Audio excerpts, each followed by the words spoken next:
let's do it. Nick, start us off. Welcome to Beers with Nigel. It's a podcast about what? It's about beer and other things. And other stuff. Brought to you by? It is brought to the good people by Dire Oil Graphics. Dire Oil Graphics, downtown Lee Summit, local company. They make all sorts of things. All of the merchandise and swag and branded material you need for your businesses, especially your breweries or tap rooms.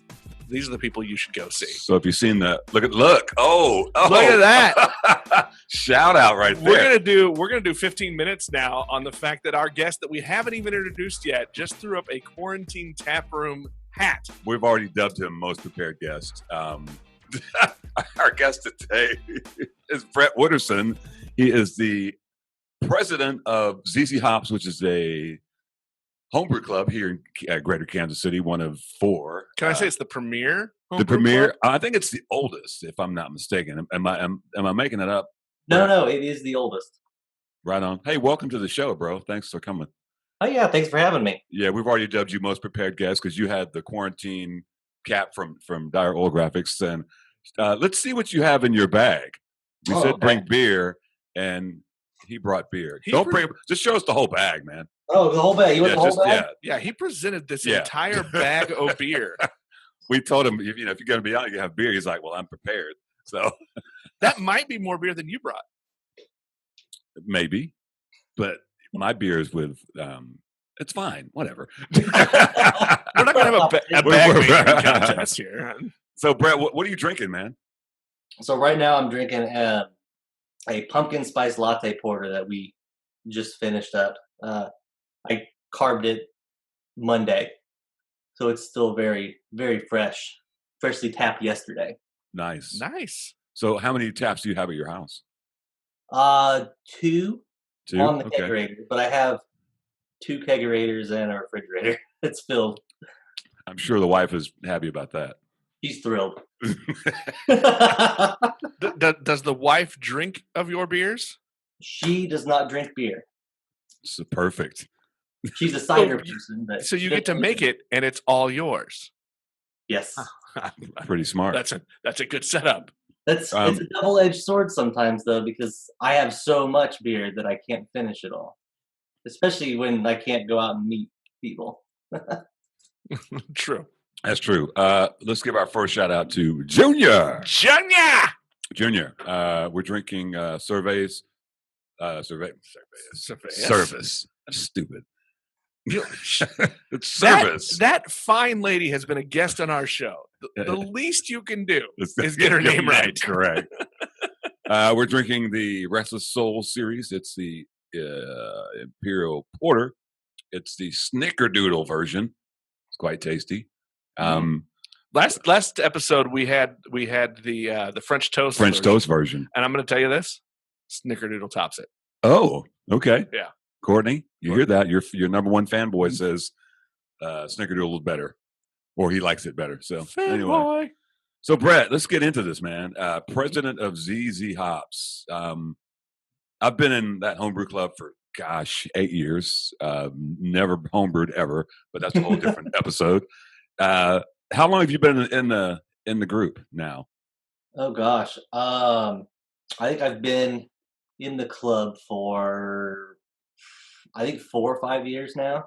That's what I guessed. So 4 or 5 years. He actually brews beer, and he's the president. And you've been in 8 years. Yeah, never made a beer. Never been in the office. I never had an office, or yeah, and no titles like El Jefe. No, or El Presidente. No. Chief. I've got none of those. So I know we go through over the years, and we have new officers and that sort of thing. How did you end up becoming president? Well, I think it was like I had been in the club for a couple of years, and Mac reached out and was like, "Hey, you want to be on the board?" And I said, "Well, sure. What do you have open?" So I picked social media. So I remember that. 2 years, I was the social media chair, and the president the past year was going to step down this year, and I just saw it as an opportunity that let's see if I can run this show and kind of take the reins. So I put my name in that ring. What are the duties of homebrew beer club president? I assume that one is brew beer and the second is drink beer, but after that, well, you don't even have to brew beer. You just have to like beer. But done. I mean, president is just simply to make sure that the club stays running and just kind of guide us to a good place. So, to the uninitiated, people who have never been in a homebrew club, how would you describe ZZ Hops and what we do and what that sort of thing? How would you if you were recruiting somebody? Hey, this is what we do. What spiel would you give us?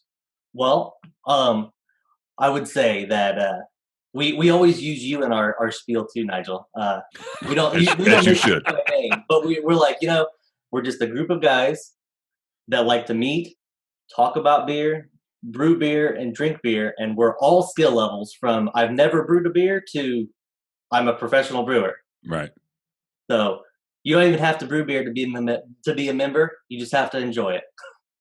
Right on. I mean, that's easy button right there, isn't it? That's the easiest club to join. That was a beauty before COVID when we used to have our meetings because we would meet in different places, once a month, and people would bring their home brews, bring commercial beers. We would drink beer, talk about beer, have a speaker, drink some more beer. It was, I miss those days, man, where we could actually get together. Well, since you've been president during the COVID, how's that been? It's been a challenge. What's changed for you? Yeah, what's changed? It's definitely been a challenge because I took over in March, right as this whole thing started, really to amp up. And the biggest thing we've been trying to do is to keep the active members, active and keep people happy and still doing stuff. So. There at the beginning, we were doing like once a week, every Monday, we had a guest speaker from either a brewery or from Casey Hop Co. We had them out and we just talk about a topic. And we had a few just hangout sessions where we just hang out and BS. And it's been fun, give people something to do. But that's the biggest thing is pivoting from being able to meet to not. Right. Well, and I would think a video call bottle share is not as fun. Weak stuff, by the way. They're interesting, aren't they? They're probably not as fun, but you get some weird shit happening on calls, man. Yeah. I'd say some of the things that happen on those Zoom meetings for the club, some of that stuff would never happen in person. Oh yeah. Some of the things that are said, we're like, because we'll have the speaker. And then we'll have a question and answer session. And then they just, like that one pod we did with Mac at the brewery, we just opened all the mics and people just went left. Mm-hmm. And by that point, everybody's drunk. So yeah, well, and I think for at least for us, I think the open mic session at the end was longer than the actual show. that is fair. So how much history do you know about the club? I know several of the past presidents because I've been in the club for almost 10 years. Any things you can give us that maybe I don't know? I don't know a lot. Honestly, I don't really know a lot about the history of the club. I know they used to meet over at the Sportsman's Lodge all the time. That was one of the first meetings I ever went to in Lake Lotawana, and I was like, "Wow, we having a meeting out here." It was super weird. Everyone says the Sportsman's Lodge. That's way out there. It's like, well, it's right down the street from me, but right for everybody else. Yeah, it was super weird. Yeah, so do know that we have had a lot of members become pro brewers. Yeah, we're pretty prolific at that. Oh yeah, I mean, I don't know of any of the other ones like the Mashers or the Meisters that have as many pro brewers come out of there as we do. And I'd be hard pressed to find another club that has that many people who have opened or opening breweries. I mean, it's ridiculous. And is that rare even if you look at like other areas? I mean, outside of KC? I don't know. I mean, everybody starts as a home brewer, but I don't know if they're in clubs or if I'd be curious to know.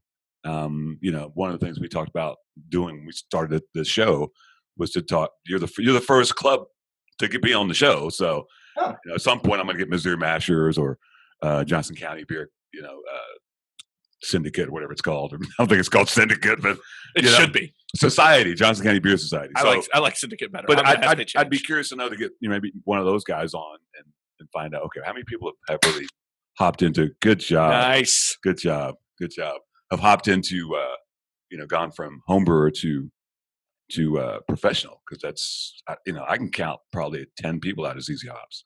And Des Jones, I'm not sure she was a member, but she used to come to the meetings. Yeah, and now she's assistant brewer at Big Rib. Oh, Not Big Rib, Torn Label. Torn Label. Yeah, I did go see her last weekend, 2 weekends ago. Nice. Yeah. We've talked about this too, though. It seems like even as those that move from the club, well, I guess they don't leave the club, but they go from club to pro brewing, and then they just start like encouraging others. Hey, you should do it too. Right. I mean, it's the little history I know about the club. We call him the Godfather, Dave. Yeah, he was in the club. Well, he started homebrewing before it was legal, before Jimmy Carter said you could do it. 78? Yeah. And ZZ Hops. You're welcome, by the way, for that. Okay. Come on, I should get points. I should get points for throwing out 78. Okay, great. Good job. No, but to my recollection, he was in ZZ Hops in the 80s. That's how far the club goes back. It was kind of loosey-goosey. I mean, even when I got in it, there weren't a bunch of people, but over the last maybe 6 or 7 years, the numbers really went up. A lot of new people, including yourself. Before ZZ Hops, were you even dabbling in beer? Were you just drinking? What were you doing? I had kind of brewed a little bit, mostly extract stuff, but I hadn't really got into it until I joined the club. Who suckered you into getting into the club? Brian Fry. Can't pronounce his last name. Yeah, he was up at Grains and Taps back when they were still in the old Fringe building. Right. And he had a ZZ Hop shirt on. And I was like, "What is that?" I need to know what that is. I mean, that's how I got involved. Will Jennings, Mm-hmm. when Grains and Taps was still just a homebrew store, Will was brewing, and I met Brian and Brad. I'm like, yeah, come to a meeting. I remember coming to the first meeting down when it was, Grains down the street, and I was like, well, I have nothing to do once a month on Mondays. I can drink some beers with random people. It's perfect. Hey, speaking of beer, what are you drinking now? What'd you crack open?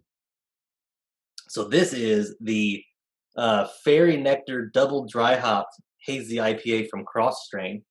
Oh, you got some good shit, man. Oh yeah! Wow, great brewery, by the way. Oh yeah. Is that Omaha? Yeah. Yep. Omaha. Speaking of beer, it's time for Nick needs a mystery beer. It's time for mystery beer. So you see the bag, right? Uh-huh. Shout out to Tony Medina. I think he borrowed it. No. Acquired. Procured. Here's your first mystery beer, Nick. There you go. Well, that's classy. Brown paper bag. There you go. We're all about sound effects here.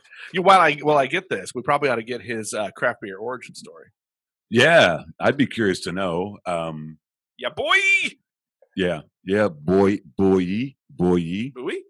Yeah, boy. I think so. Yeah, boy. Logboat Brewing Company, India Pale Ale Lager. Why are we saying it like that? Because it's spelled B-U-O-Y. See what they did there? Brett's like, what are you guys doing over there? Put this into the camera. There you go. Yeah, boy. Mm-hmm. Yep. Oh yeah. Lager. Wait.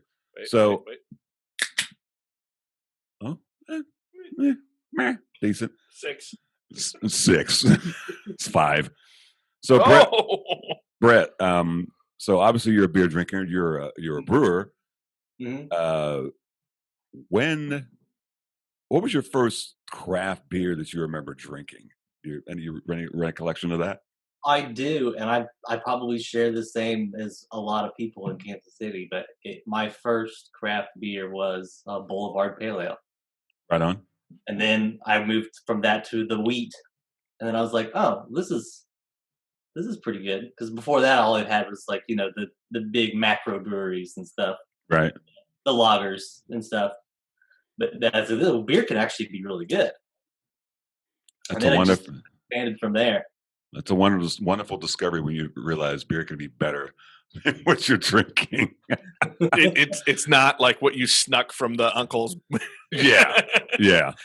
Or what you could buy, for $5 for a 24 pack or whatever. Right. Your college, whatever the cheapest suitcase in college was, right? Yeah. So what was after that? I mean, what made you want to brew? That's Well, it was I saw they had a homebrew kit on Groupon, and it was back when my Groupon was like brand new. right. Oh gosh, I think I had just turned 21, or maybe I was 22, but I was like, oh, that seems like fun. So I bought it, and I brewed a batch, and it was terrible. So like, well, I mean, maybe I did it wrong. So I bought another. I had the stuff, so then I just bought the kit, the extract kit, and I brewed another batch, and it was also pretty bad. But I was like, man, this is still really fun, because then I can share them with friends, and all your friends are like, oh, this is great, I love this. It's like, okay, thanks. But just kind of went from there. I kind of had stopped brewing for a while until I joined ZZ Hops, and I kind of really amped it back up again with that, because they kind of got me back into the whole like spirit of brewing. So how long ago was that when you first did that kit? Oh gosh, I want to say it was like 12 or 13 years ago. Oh wow! So you were an early adopter of the kits. I think they were still fairly new. It was Midwest Supplies was the kit who had the kit, and it was, I think, back when they were still fairly new for the online market anyway.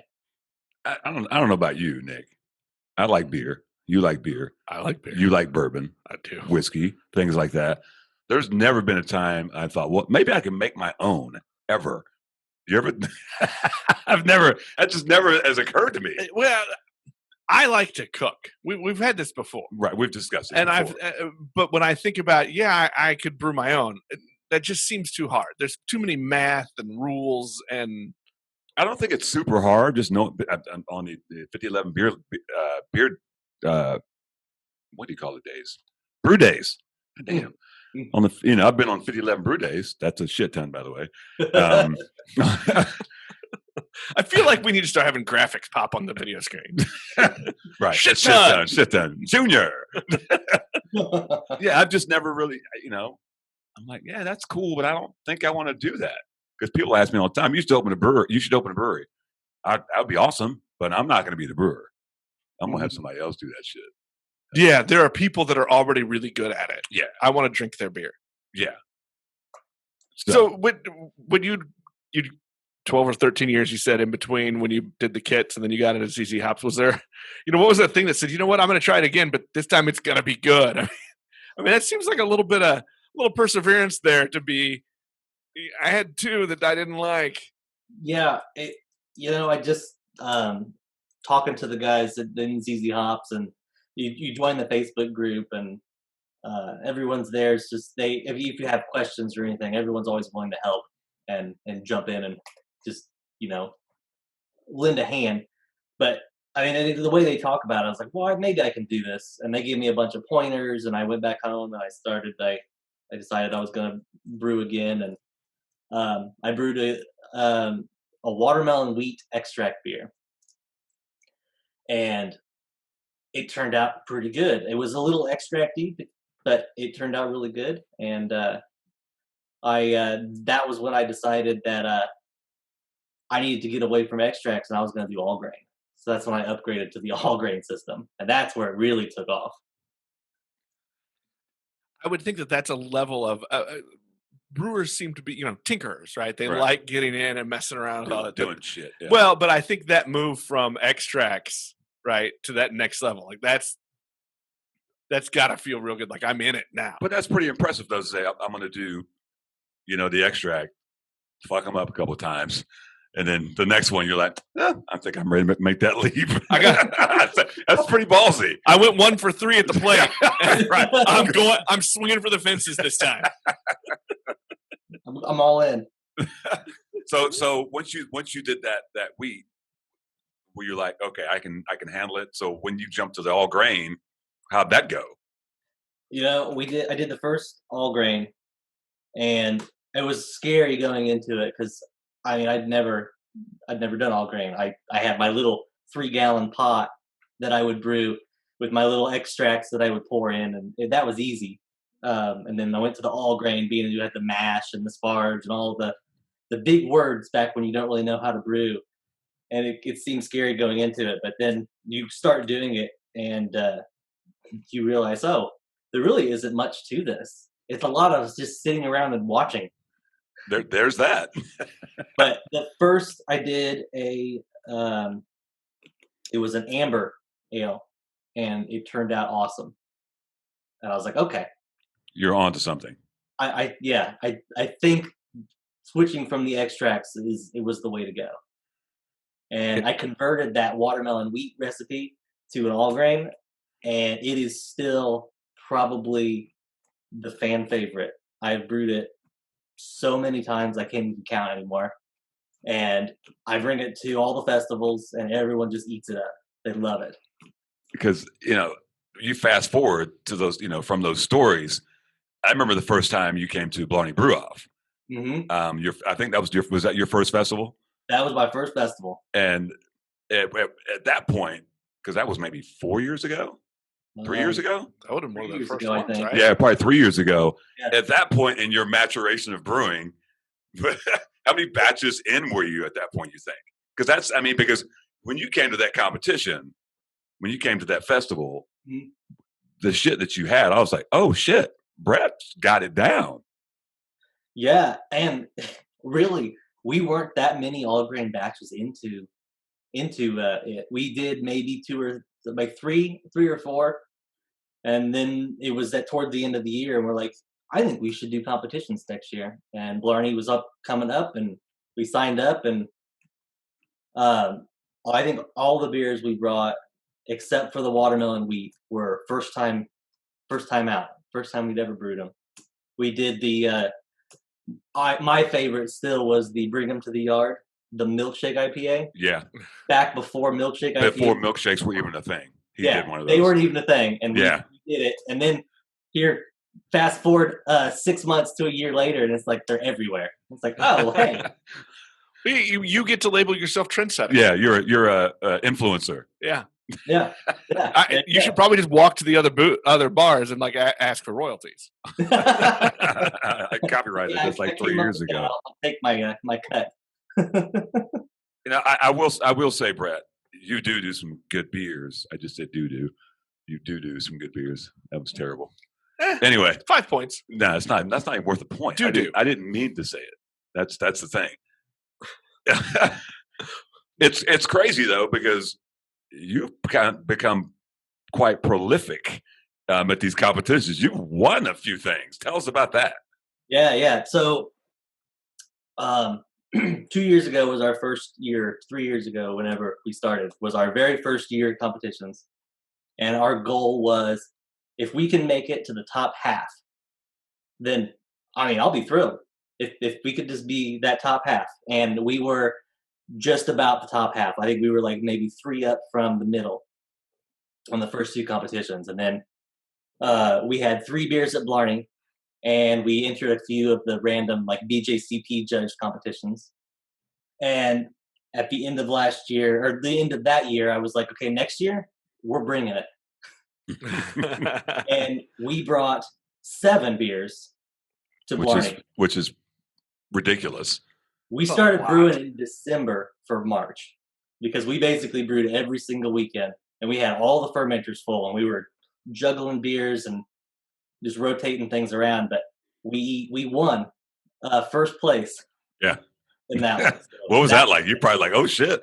Well, yeah, it was fun. It was really windy that day, and our tent almost blew away, but we were tired, and we packed the car up and we went home. We didn't even go to Grains and Taps to listen to the rewards, because we're like, we won't win anything, so we'll just go home. And I pulled it up online on my laptop, and I was watching them announce it.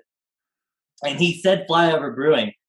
And Kinsey heard him, and she was all freaking out. And I'm just sitting there staring at the laptop like, wait, what did I hear? Did I what?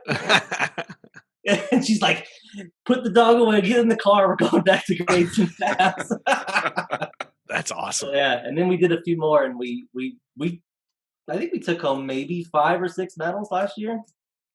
And last year you had that beer at Grains and Taps, right? Yeah, we did our for winning the Blarney, we did our scale up. We had the Juicy Situation, which was the Citra IPA on It it. was good.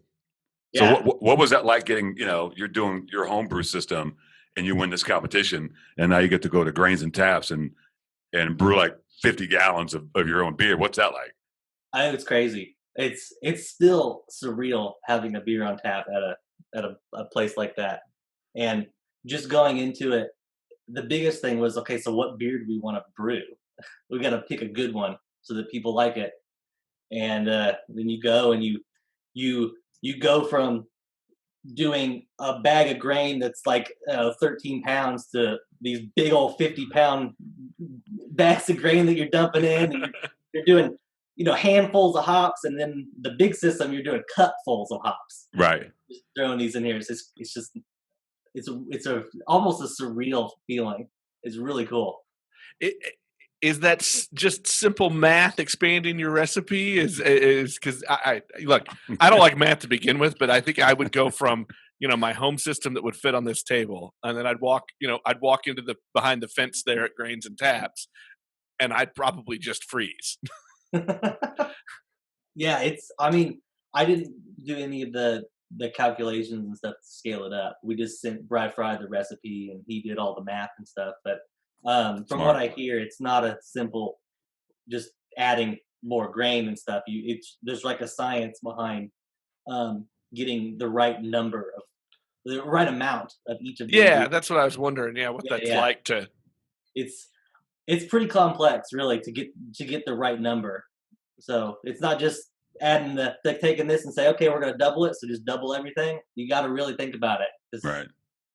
The real question is, though, you've got your beer on tap at Grains and Taps. Every time you went in there, did you drink it? Oh yeah. And how many times did you tell your friends, make sure you get that one? We got to run up the score. Oh, I told everybody. We even printed off flyers to hand out, and we hung them at a few local places saying, hey, come up and see us at the opening. And what's really cool is we were there for the opening night when they tapped it. And we got the first pour off of the keg that night. And then fast forward to, I don't know, I think it was like maybe December or November when it finally kicked. And we were there. We killed it. Nice. You killed your own beer. We started it and finished it. That's awesome. So, a lot of homebrewers, they go to these competitions and they do quote unquote branding, or they might do, a fancy jockey box or something, to stand out because they have competitions for what your setup looks like. Right. Brett, talk about you have a brand. When you first came to the festival, you had all the things like you were an actual brewery. Tell us about the name, how you came up with it, and what was the thought process behind what you guys do? Yeah, so I brew with my friend Kyle. He's also in ZZ Hops. And we've been to high school together. We've been friends forever. But we decided that if we were going to do the competitions and stuff, we are just going to sit down and we're going to come up with a name. So we had a whole notebook filled. We just started writing names down. And my wife actually came up with our name. It was from one of the songs that she listens to on the radio or whatever. They call Kansas City the flyover state. So I was like, is that Luke Bryan? Who is that? That is, I think it's Luke Bryan. Wow. Wow, I can't believe you know that. But, man, I'm a man of many talents. I'm not sure if that's a talent. Yeah. We settled on Flyover Brewing because we thought, that's pretty cool. Flyover state, and so mothers didn't come after you for copyright infringement? No, they haven't. And I know there's actually a Flyover Brewing up in Nebraska that hasn't said anything yet. So there's a Flyover Fest that Mothers puts on. Right. We're just hoping that we're okay. Under the radars that you're homebrewers. Yeah, we came up with the name, and then my Kyle, who I brew with, does graphics design as his job. Oh, I didn't know that. So yeah, that's what he does. He designs all the labels, and like he come up with the logo, which kind of looks like it's on this side. It kind of looks like pilot's wings, and all of our beer labels he designs, and sometimes we come up with a beer name, and then we're like, how do we brew a beer? Because this label's really cool. That's how we come up with beer sometimes. What do you think is the most out there kind of beer and recipe that you've come up with? Where you pushed the envelope, maybe? Yeah, so that was gonna be debuted this year at Blarney, that beer. Because last year we did so well, and we're like, okay, well, we've won first place now, so let's just kick it up a notch and let's do something really crazy that we've never done. And we both kind of collabed and wrote the recipe together, and it's called Fly the Flag, and it is a rum barrel aged black IPA. Oh, sold. Right. Brew it anyway. We'll come over and drink it. Oh, we brewed it. Really? And it was back. We started. We're gonna hit pause on this show for You're in Lottawanna. Give me 10 minutes. Yeah, we brewed it in January because Blarney was coming up in March, and so we had started brewing for Blarney before the shutdown, and we brewed it, and we waited, and then they canceled it. So we're like, okay, well, let's drink this thing and see if it is any good, and it turned out awesome. I think it would have been a so you're telling me it's all gone? Oh, it's gone. It's been gone for a while. Worst guest ever. I'm pretty sure I saw you at some point during the pandemic. Yeah. Man, yeah. I think I just lost his invite to come back.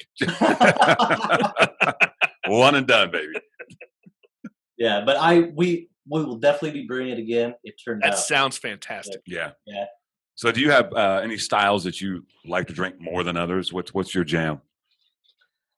It really depends on the season. I know I'm sure everybody says that. We like to do a lot of IPAs in the summer.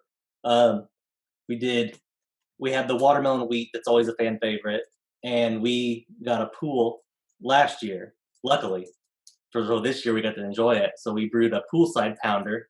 The watermelon wheat's called the picnic pounder. Phrasing. And, this one's called the poolside pounder, and it was a peach wheat, and it turned out really well. I think that's also a video somewhere. I'm gonna put money on that one. I'm gonna put money on that. Yeah, generally brewed lighter stuff in the summertime, and we start switching to the darker stuff in fall, which is why we did the pumpkin spice latte porter, and we do a beer every year called Over an Open Fire, which is a chestnut beer, a chestnut winter warmer, and we brew it with 4 pounds of fresh Missouri-grown chestnuts. Really? Mm-hmm. So we'll be brewing it here shortly, probably in the next couple of weeks. And what style is that? It's kind of one of those. It's a winter warmer, but there's really not a winter warmer in the BJCP. So right. So it's boozy. It kind of just falls into like a strong ale. Oh, gotcha. That's interesting. Chestnuts. I had never thought of that. Mm-hmm. I like the sound of it. Okay. I mean, it sounds like it's tasty. So once you do it, you make sure we'll drink some on the show. Okay. So then now you're on the hook, buddy. So you've kind of, you've been around. Are you a Kansas Cityite? I am. Are you? So you've kind of Cityan-ite. Cityan-ish. Yeah. Yeah. I was born here, and I grew up in Grain Valley. Oh, Grain Valley's about to get a brewery. Yeah, they are. Yeah, look at that. Brewery / distillery. Oh, a distillery as well. Well, of course, It's Grain Valley. Yeah, I know, right? Where's that going? I don't know. I've never been to Grain Valley. So it's right on Main Street next to the railroad tracks. Okay. Isn't right everything on Main Street by the railroad tracks in Grain Valley? Uh-huh. I don't even know. I've never been there. So you've kind of seen the beer scene kind of change over the course of the years. What's been your kind of? I'm not going to say who's your favorite brewery, but who do you like out there? And I'll ask that. And what's your take on how? Because Kansas City, over the last 5 years, over the last three, just on this side of the county has changed.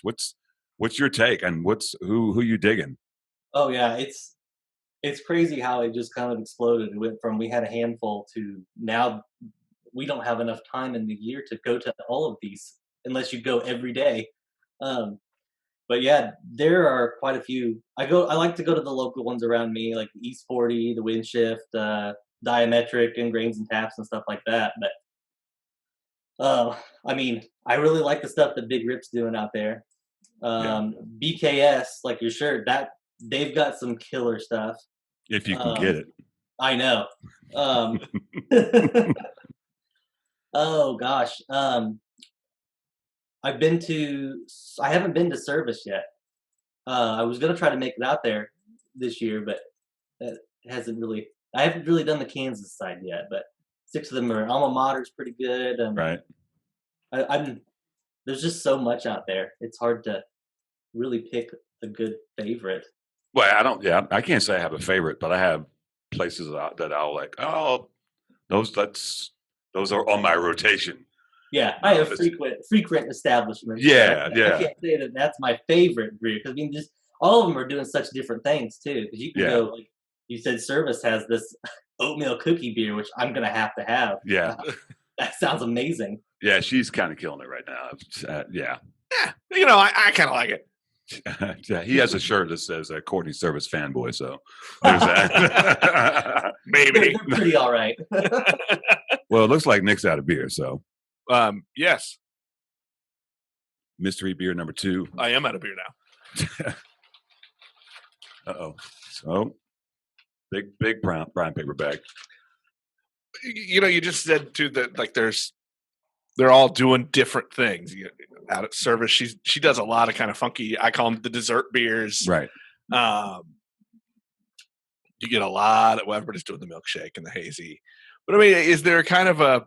I don't really want to say style, but I mean, do you like to go after the really weird, the funky stuff? Generally, yeah. If it's different, because there for a while when this was still kind of booming. I mean, it's definitely changed nowadays. But when the craft beer started really getting big, everyone had a lager, they had a pale ale, they had an IPA and stuff like that. But no one had anything that was like wow. And then I mean, till Diametric came around and they started popping out some weird stuff like the malted milk ball, and then Fringe started doing. They did the cotton candy one, right? Pickle beer, I think. Yeah. Wrong. But yeah. Oh, I agree. I hate pickles.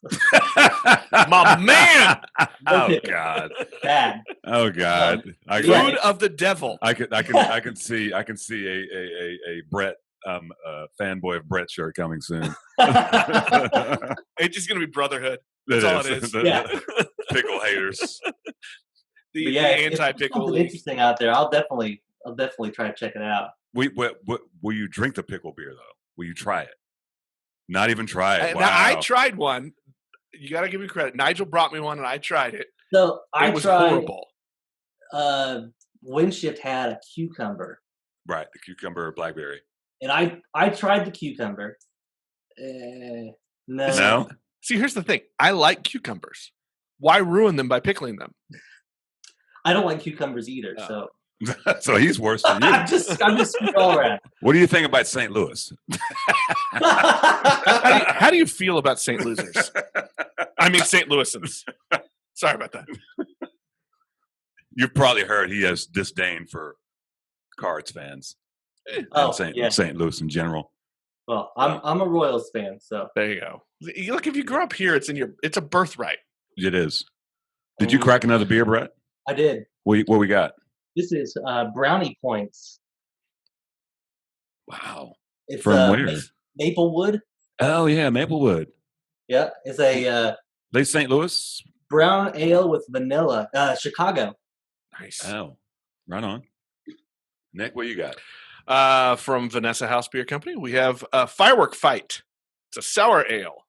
I love it because at first glance, when I just pulled it out of the bag, I was like, "Is it going to be weird? Where's Waldo on the label?" But it's a bunch of fireworks. Yeah, I like it. Crack that open. I brought that from. Oh, he shot the microphone with that one. Nice job. That's from Oklahoma City, Vanessa House. Shout out to Vanessa House. Went to the brewery for the first time a couple weeks ago. Really, really good stuff. Two glasses going and neither were empty. Yeah, I got confused as to which one was which. So, yeah, we try to have a drinker, and then we try to have the mystery beers, and it gets confusing. What'd you think of that last beer, by the way? I like that. That was an easy drinker. Yeah, like that was. What do you call it? A patio pounder? Darn Dirk Diggler. I would like to redo your label for that one. I'm just saying. I'd like a shot at redoing that label. I got some ideas. You have to talk to the marketing department. We'll workshop those. Ooh, that's tangy. What's the description of this one? Well, I like that. Look, anytime you take a drink and your teeth go in. Yeah. What's it say? I hate the small print. Yeah. This bomb pop inspired beer reminds us of those July 4th days being chased by older brothers with black cats, bottle rockets, and those super annoying white things that make loud noises when they hit the ground. We just wanted to enjoy our bomb pops and feel safe. Enjoy this beer and keep your head on a swivel. Yeah. It's not sour, but it's like it hits the tangy. It's like the Sour Patch Candies or whatever. Yeah. Kind of. But you want more. But a sour bomb. Yeah, it's very refreshing. Well. No, done. I'm digging this. Yeah, I figured you would. Remember when I said I didn't like sour things? I lied. That's the beauty of beer. Mm-hmm. When we started this podcast, you didn't like sours. No, I liked sour candies and things, but I didn't like sour beers. And now I'm like, bring them on. Yeah, I mean, you're like Junior. You probably know Junior. He comes into Windshift. He and his wife a lot. And he didn't like. He was drinking Budweiser before the pandemic. Oh, he wow. started, I don't do that. And now he's all over. He drinks everything. So, funny story. I saw them down at Transparent on Saturday. They were walking in as I was walking out, and I went to the one of the bartenders, Tim. I was like, "Do not charge them for beer."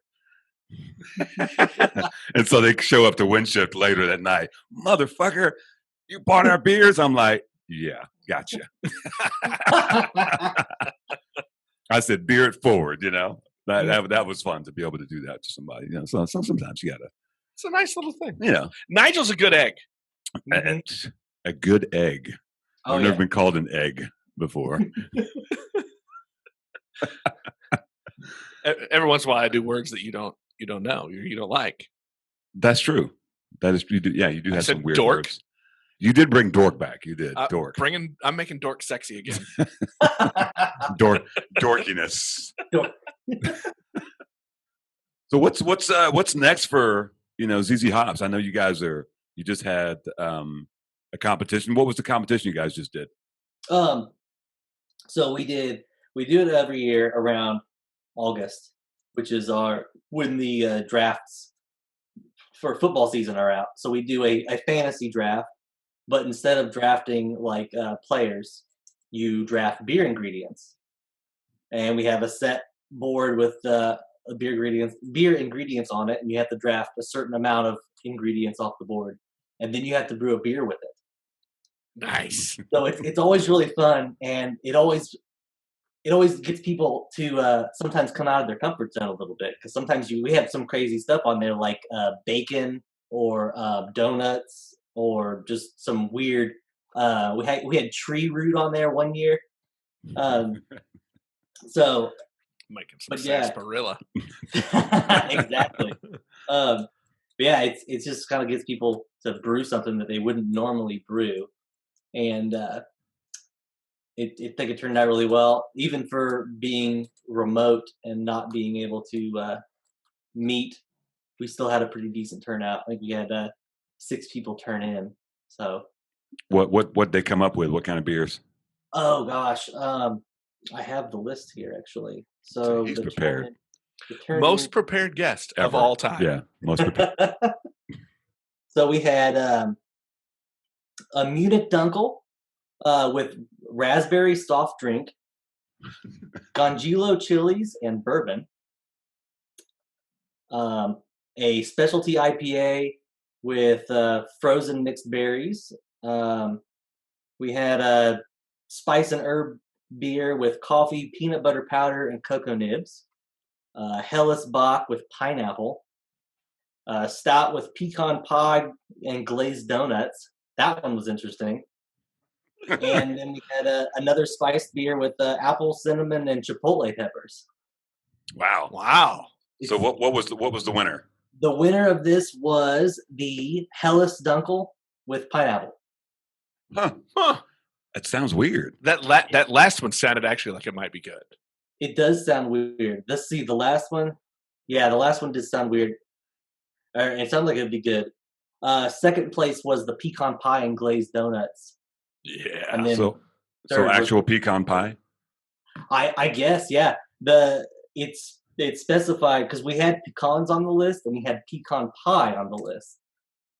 So they picked pecan pie, so I assume they added pecan pie to the beer.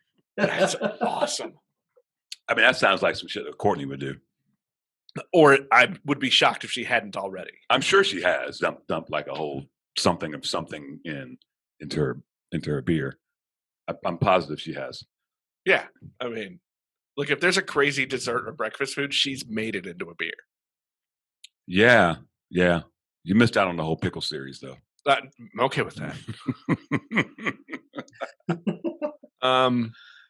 I had an appointment. You had the point. I couldn't make it to that meeting. I got a doctor's excuse.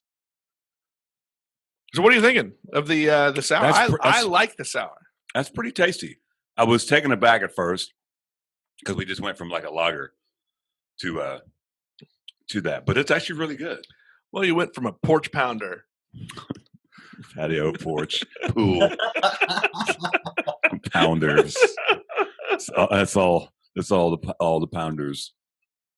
So what's next in your do you have designs on starting a brewery? I mean, you've got the brand already. You think about that at all? You know, we talked about it for a while, but it's for right now. It's just not feasible at the moment. I mean, I did last year start a homebrew supplies selling, so I could sell the homebrew surprise. Words are hard. I can sell the homebrew supplies, but we don't have a space. We just do it online. But we talked about doing a brewery, but I just don't think we're quite there just yet. But that would definitely be a dream. Now, let me. You say not quite there yet. Is that just the money? Or I mean, because there are two different things there. There's the capital to actually open a brewery, which I don't even want to think about that part of it. Or is it? Do you just think you're not ready? Well, I mean, there's a few different factors.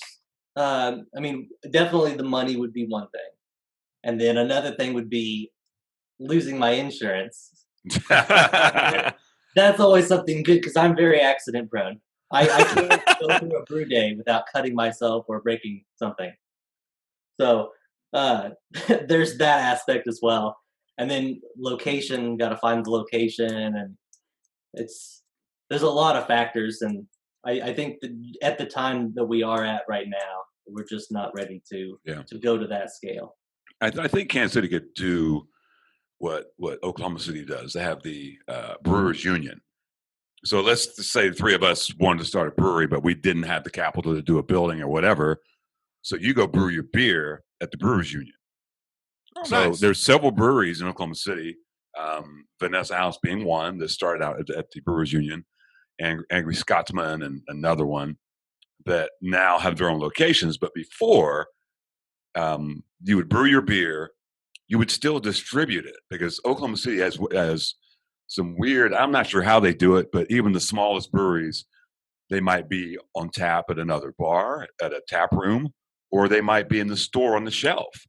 So I've had Vanessa House beers before they ever had a brewery.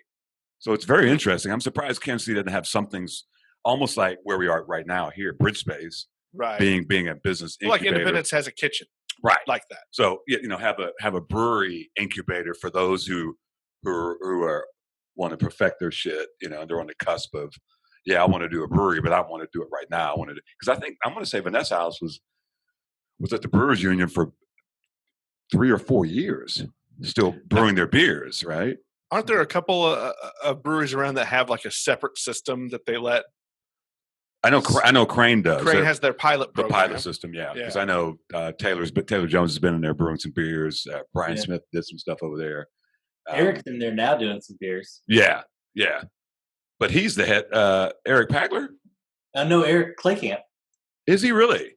Yeah. Oh, I did not know that. He just released his first beer a couple weeks ago. It was a fest beer.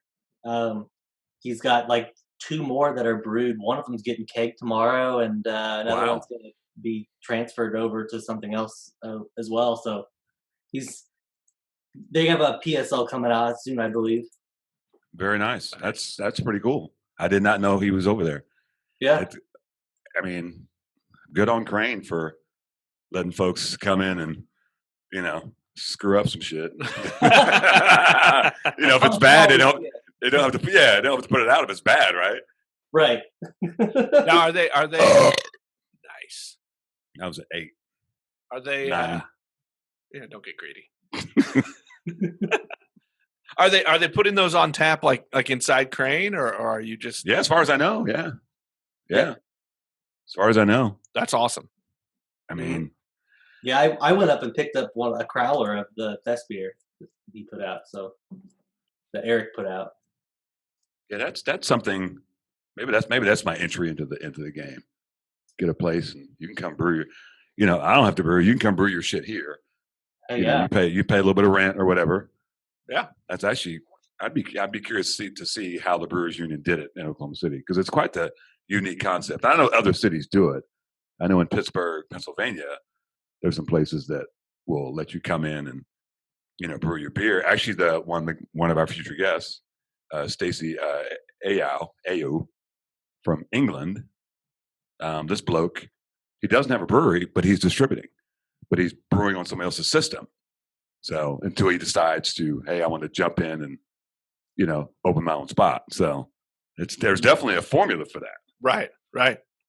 I don't know what that formula would be. Well, and I think that's we talk a lot about helping people get into the business. We talk about entry points for diversity for people to get in. Maybe that's a thing where that takes away a barrier.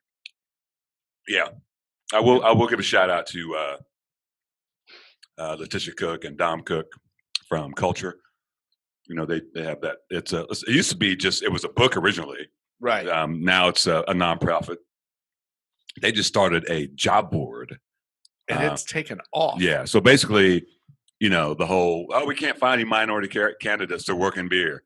Well, now you can't use that excuse. They started this job board. So there's breweries all over the country that have these positions. So you can say, they send your resume through it and you have candidates now. Right. You say you can't find them. We found them for you. We found them for you. So, and they just literally today, through their foundation with a partnership with Cicerone, just gave 3 scholarships to take the exam. Oh, was that announcement today? Yeah. I knew it was coming. Yeah. That's because it's not cheap to take that test. No. Because most people don't even pass it on the first time. Right. So, and it's not like it's redeemable for the second time. You got to pay again. So shout out to Culture. So yeah, so it's kind of having a job board. It's kind of like having a place. Hey, brewers who want to homebrewers, you want to try to go pro? This is where we do it. Right. That's our next business plan right there. There we go. Hey, I would be in on that. That would be the place that we're at right now. Let's test the market and see if we're actually that good. And I think there's enough. Just judging from the festivals, when they're homebrewers, just ZZ Hops alone, not counting, the mashers or, the other groups. There's a lot of good brewers out there. Well, and I think there's a lot of brewers too who maybe they have one that's really good. Yeah. And so, twice a year you could do a run. Right. Put it out there, make a little bit of money. And you don't have to worry about being, if you're thinking about it, you go look at somebody at Diametric. I'm never keeping up with them. Right. but your homebrew team, you've got one or two really good ones that you're nailing it. Sure.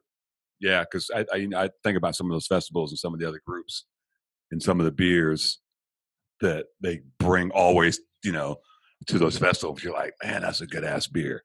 Mm-hmm. So there's definitely some opportunity out there to do something like that. I'm going to look into that. I think we just had a brainstorming session. Well, it always happens on the drinks. podcast. Mm-hmm. Well, there's bad things don't happen over drinks, do they? No. Drinks always equal good ideas. Oh. By the way, I almost got that with total straight face. Can we put that on our website on the shirt? Yes. Speaking of which, we're going to pause. As part of our partnership with Dyer Oil Graphics, there will be a new Beers with Nigel website coming soon. With merch. Ooh. Yeah. Speaking of merch, not really merch. So I know you asked you want to do a Christmas beer. I gave you my style idea too. Yeah. That's gonna happen. We getting a brew day set up? Yeah, Tony at Windshift's gonna make that happen. His answer was hell yeah. So there's gonna be a Beers with Nigel beer before the end of the year. So I am excited about my first brew day. You need to be. No, I'm hyped. I've been telling people about it. We're gonna give you the Brian Busby treatment. Oh yeah. If I am even like 2% as cool as Brian Busby for one day, I'm taking it. For those who don't know, Brian Busby, local weatherman, meteorologist. He's been around forever. Yeah, he came into Windshift. He loves sours. Super talented guy. So he's doing 3 beers actually, but he actually came in and did all the milling. He did all the things. He looked like a brewer. The pictures were awesome. Yeah, there's a video out there right now. So Mm-hmm. We're gonna total dock this thing up. I mean, there's gonna be video of brew day. Dock it up. Let's dock up this last mystery beer. All right, let's do it. Did you crack up another one there, Brett? I have not since the Brownie Points. I would say you need to. I will say you've probably you've drank you've been drinking more beer than most of us, I guess. I'll just say that. I mean, that's fine. That's the idea. Well, and definitely he's come strong with each beer. Yeah. I don't have anywhere to go, so I mean, that's fair. There what you do go. we got here?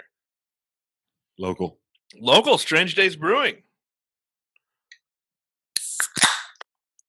Strat Fjords. Fjords. What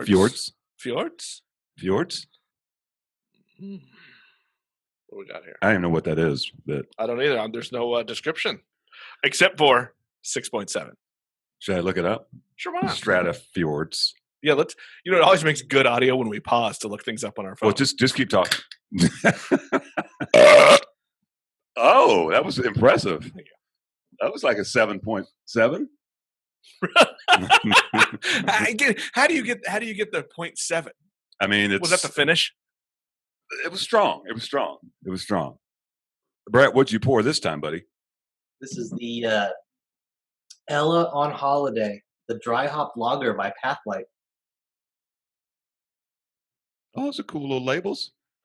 Mm-hmm. I think I might have had that at the brewery. Great brewery, by the way. Mm-hmm. I got a little bit of design background, so that I think one of my favorite things about the craft beer world is the labels, just the things that people come up with. Yeah. I'm blown away almost every time around here. Torn Label has amazing artwork. Oh yeah, the Alpha Pale. Mm-hmm. And graphic artists too. A lot of them. I mean, they live for the client that lets them do a beer label. I mean, that's like the golden ticket. Oh yeah, I'm sure. Because the beer label, that's when I go shopping for beers at the grocery store. I haven't been at the grocery store in a while, but when I do, I'm not looking at the beer, the style, or the company that's brewing it. I'm looking at the label first. Really? And that's one of the few things that you can do that where it's like you're not going to get screwed by a great label and a poor product. Yeah, most likely you won't. That's interesting. That I've never thought about that. I'm gonna have to try that strategy. Go and just buy all the cool ass labels. I shop label first, and then I look and see what it is. Really? The only time I've been and not even, I really can't even say disappointed, maybe almost disappointed was crap.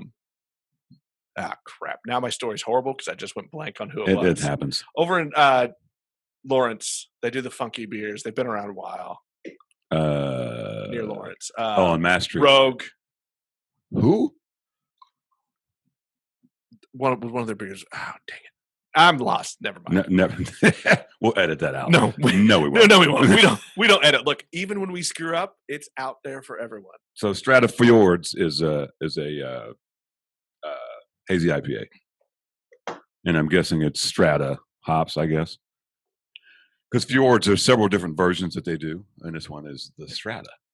I like that. That's just a nice hazy IPA. Kind of fruity. That's a good beer. I haven't been down there in a while. I need to go down there. Down to Strange Days. Little citrus action there. Yeah, it's tasty. Very nice. Very nice. So Brett, man, thanks for coming on, buddy. Yeah. Thanks for having me. It's been good to kind of get to know you and find out your little beer journey, and how you've made it to the top, being the president of a homebrew club. The man. You probably never thought that would be the. Oh no. Wait, where does that go on your resume? Right. I mean, it should go somewhere, right? Special interest. Remember, they used to have that section. Is that still a thing? I haven't done a resume in so long. I don't know. I need to actually. It's about time. I did not say that. You did.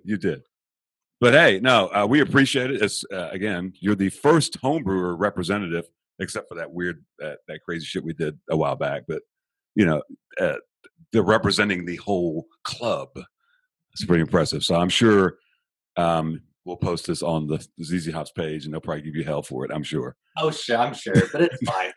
Do you want to embarrass anyone else in the club right now? I mean, I'm just going to give you a free platform if you want to embarrass anybody. Oh, okay. No, I don't want to embarrass anybody because I don't want to set that expectation. I want people to be welcomed to the club. So when you're here, you're like a part of the family. I don't want to embarrass everybody. So, I figured if you embarrass somebody, I just make them the next guest. I was just thinking Alex Workman, actually. Oh, that's what I was going to say. I was like, well, Alex Workman.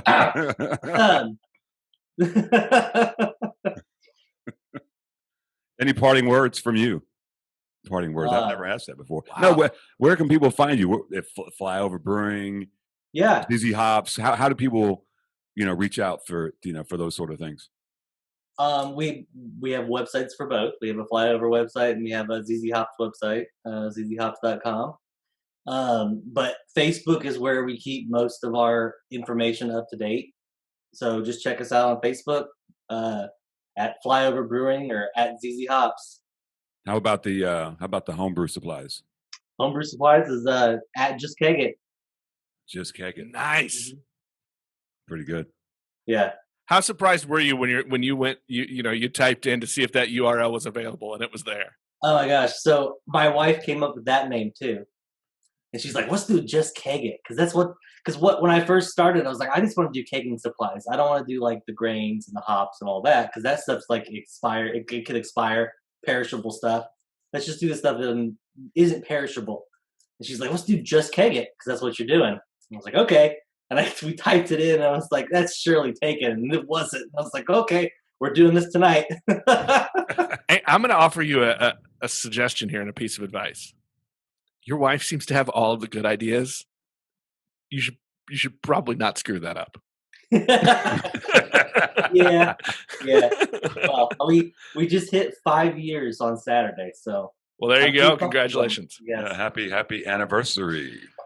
Thank you. Nick, where can they find us, man?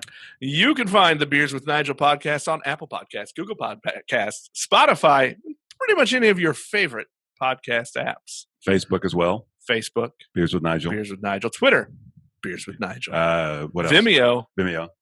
And soon, a new website and a new YouTube channel. Those are coming. Where can we find Dire Graphics? And if you want to find Dire Oil Graphics, it's direoilgraphics.com. They are your unique partners for all of your branding needs. If you're looking to take it up a notch, make your stuff stand out from everybody else, these are the partners you Dude, need. just cool ass stickers like we have.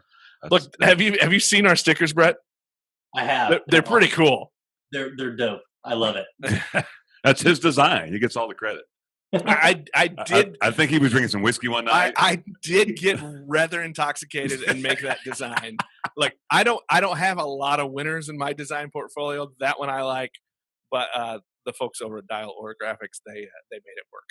Well, it's been a good show. This show is actually accident free. But you're saying something. I'm glad we didn't have a streak of 2. Yeah, somebody backed to this car last show. Oh no! He left. We kept it going. It's fine. You flew solo. I was talking to Rodney from Three Halves. Yeah. So he went out, took care of it, came back, and we continued the show. It was fine. That's what we do. We don't edit. We do not edit, except that one time. Except that one time. Thanks, guys. You know what we're talking about. Hey, thanks guys for watching, listening, hanging out with us on Beers with Nigel. We'll be back soon. We might be going international next, so the next episode might be from somebody from across the pond. We're flying across the pond. Boy, that would be a fucking hoot, wouldn't it? We're going on location. We're going. Dream big, baby. Dream big. We should talk How to do our I get sponsors. in on that? We need to talk to our sponsors. Yeah. Hey, Dyers. Yeah. We're gonna need a little bit more. Thanks for listening, guys. We'll talk to you soon. Peace out.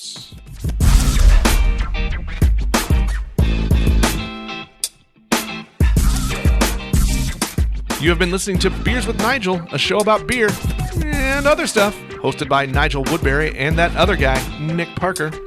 Beers with Nigel is a proud member of the Fredcast Network, and it's available on your favorite podcast apps. Connect with us on Facebook, Twitter, and Instagram at Beers with Nigel.